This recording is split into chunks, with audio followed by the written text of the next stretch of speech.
What happens when a future King of England comes face to face with one of Hollywood's most provocative late-night hosts, and neither man is willing to yield? Inside Studio 6619 at the El Capitan Entertainment Center, the atmosphere was tense. From the moment Prince William stepped onto the Jimmy Kimmel live stage, the segment was supposed to highlight his latest charitable initiative. But friction had already sparked during the pre-show briefing. The Royal Communications team had outlined firm boundaries. Jimmy Kimmel, however, had made a career of ignoring them. "Your Royal Highness, welcome to the show," Jimmy greeted, his trademark grin in place. But there was a gleam in his eye, something more pointed than playful. The crowd applauded as William adjusted the cuff of his navy blue suit, moving with the practiced ease of a man used to scrutiny. "Thank you for having me, Jimmy. It's always a pleasure to be here in Los Angeles," he said. His voice was polished, measured, familiar, but anyone watching closely might have noticed a flicker of tension behind his smile. Jimmy leaned in. "Now I have to ask, because everyone wants to know, how does it feel to be the spare who became the heir?" The crowd shifted. "Your brother really shook things up when he decided to pursue other opportunities." The studio went quiet. William's jaw tightened just slightly. "I think that's a rather simplistic way to characterize a complex family situation," he said. "My focus has always been on service, to the Commonwealth and to causes that matter." "Right, service," Jimmy repeated. His voice carried a note of skepticism. "But come on, William. Can I call you William? The whole world's watched your family unravel. The interviews, the Netflix series. Your brother accused you and your father of being, and I quote, trapped in the system. Care to respond?" William's smile thinned. "There are more productive ways to use our time this evening. Perhaps we could focus on the mental health initiatives Catherine and I have been working on, or—" "Oh, come on," Jimmy cut in, eyes gleaming. "When your own brother goes on international television and says the royal family cut him off, ignored his wife's mental health, and forced them into exile, you don't have anything to say? The William I've heard about doesn't just sit quietly." The camera caught William gripping the armrests of his chair. "And what exactly have you heard about me, Jimmy?" His voice was calm, but his eyes narrowed. "I'm curious what version of me lives in your writer's room." Jimmy's grin widened. "I've heard you've got quite the temper, behind all the royal protocol and PR. Some say you're pretty demanding, entitled even." William's voice dropped.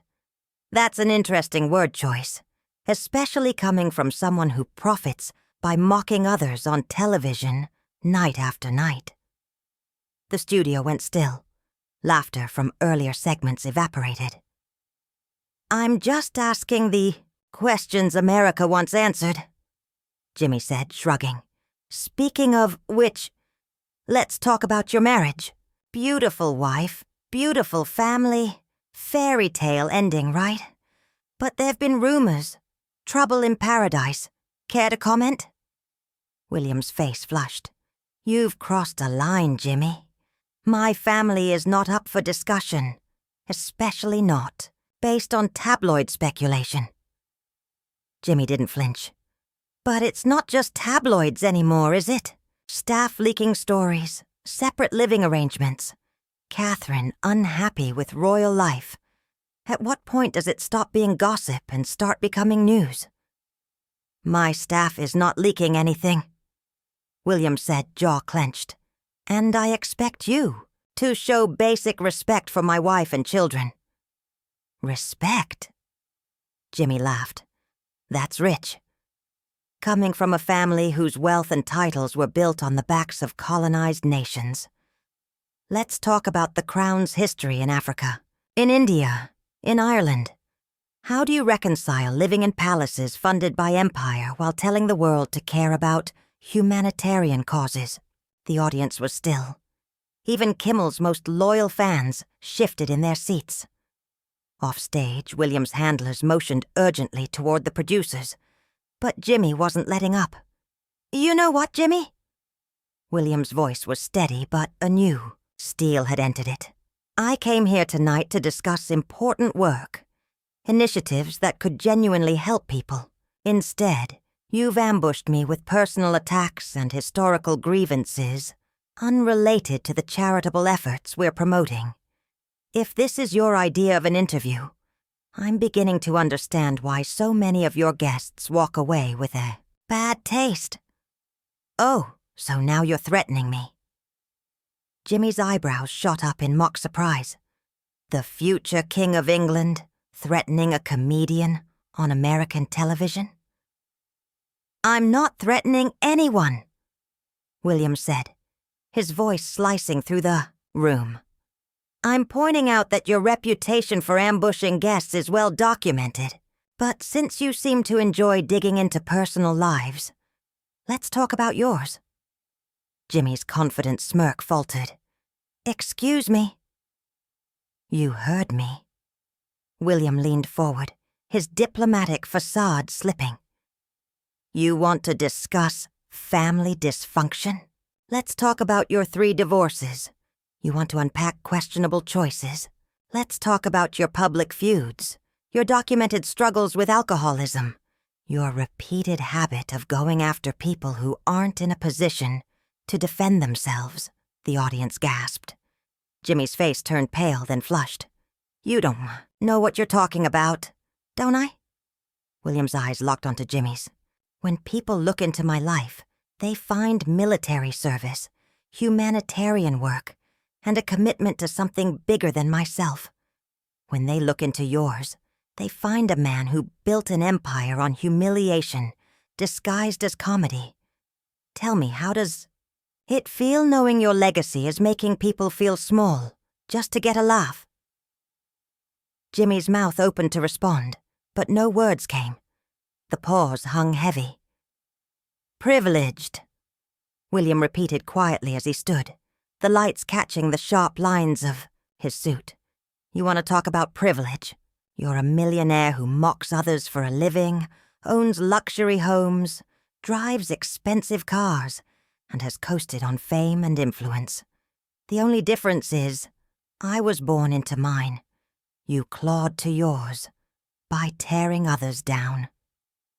Jimmy stood now too, his voice rising. "You help people? You live in a palace while people in your country can't afford to heat their homes. You fly around the globe in private jets preaching about climate change. You wear watches worth more than most people's annual income while lecturing them on inequality." William didn't flinch. "And what do you do, Jimmy? Besides mocking the vulnerable night after night? When was the last time you used your platform to elevate someone else? When was the last time you brought attention to a cause that didn't serve your own image?" "Every night," Jimmy's voice cracked slightly, "every night I shine a light on the failures of people in power, people like you, who walk around thinking they're untouchable because of their birth." "People like me?" William's laugh had no humor. "I served in the military. I flew search and rescue missions. While you were ridiculing celebrities for ratings, I was in helicopters saving lives. I've spent my life working to support veterans, promote mental health, and protect the environment. What have you actually dedicated your life to, Jimmy, besides feeding your own ego?" The 2 men stood now, facing off across the interview stage, civility long abandoned. Off camera, producers waved frantically, mouthing for a cut. But neither William nor Jimmy registered anything beyond each other's presence. "You know what your problem is?" Jimmy jabbed a finger toward William's chest. "You can't stand that someone isn't kissing your royal ass. You walk into rooms expecting reverence. And when you get challenged, really challenged, by someone who doesn't give a damn about your titles or your bloodline, you fall apart. You're just another pampered aristocrat who's never been told no.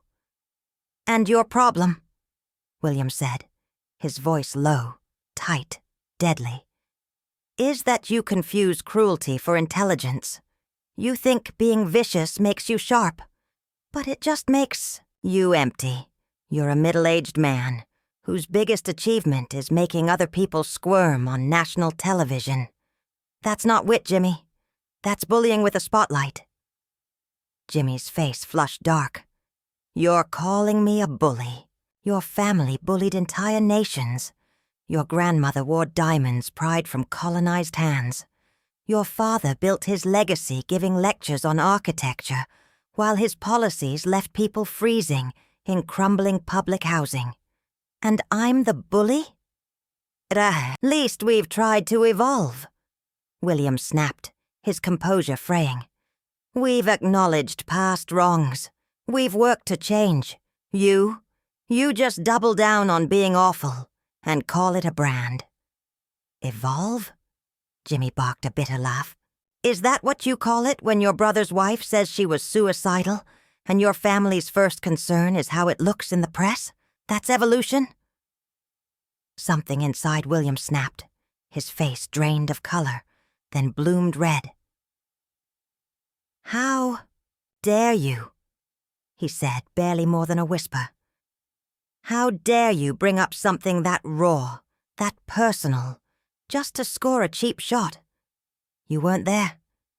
You don't know what conversations were had, what support was given.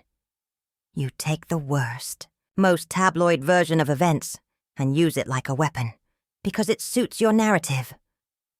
The narrative? Jimmy was shouting now. The narrative is that your family protects the institution, not the people in it. The narrative is that you care more about public image than actual human beings. And the narrative tonight is that you can't handle being questioned by someone who isn't impressed by your accent or your ancestry. I don't have a crown yet, William said, his voice tightening again. But when I do, I'll remember this conversation every time someone asks me about the wattle of American entertainment. You've been an exemplary case study in everything that's broken about celebrity culture in this country. And you've been a walking exhibit of everything wrong with inherited power. Jimmy shot back. Entitled, thin-skinned, out of touch. You think your pedigree means something in a world you don't even understand. Silence fell, sudden and heavy. The audience was frozen, unsure whether to clap, gasp, or simply sit in stunned quiet. It was William who broke it. His voice returned, calm but iron-edged. You're right about one thing, Jimmy. I am entitled. I'm entitled to basic respect. I'm entitled to privacy. I'm entitled to walk away from anyone who mistakes cruelty for conversation. Oh, so you're leaving? Jimmy's voice dripped with mockery. Walking off when things get uncomfortable? Very royal. I'm not leaving, William said, straightening his jacket with slow precision. I'm refusing to be complicit in whatever this is. You invited me under the guise of a conversation. Instead, you set a trap, and now you're shocked I didn't roll. Over. This isn't journalism. It's not even entertainment. It's pathetic. Pathetic? Jimmy laughed, but there was no real force behind it. What's pathetic is a man who melts down over a few hard questions on live television. Hard questions? William turned back, eyes narrowing. Is that what you call dragging my sister-in-law's mental health into a rating stunt? Insulting my marriage? Making veiled jabs about my children? That's not journalism. That's character assassination, dressed up as late-night bravado. Jimmy, those weren't questions. Those were cheap shots. designed to provoke a reaction. William said coldly. Congratulations. You got one. The audience was riveted now, completely transfixed by the implosion of what was supposed to be a routine promotional interview. Despite the studio's strict no-recording policy, phones were up everywhere, capturing every second of the verbal demolition in real time. Jimmy, sensing he was losing control, tried to reel it back in. Okay, look, he said, forcing a calm tone. Maybe we both got a little heated. How about this? You answer one real question. One honest question about what it's actually like to be you. Then we can move on to the charity stuff. Deal? William studied him, wary as if trying to decide whether this was another ambush. Fine, one question. Make it count. Jimmy nodded, and for the first time that night his expression almost looked sincere. Do you ever wish you could just be normal? He asked. Do you ever resent the fact that you never got to choose your own life? For a moment, William actually seemed disarmed. The room held its breath as he took a long pause, clearly considering his words. That's a fair question, he said finally, and I'll give you an honest answer. He exhaled. Yes, there are times I wonder what life would have been like if I'd had a choice.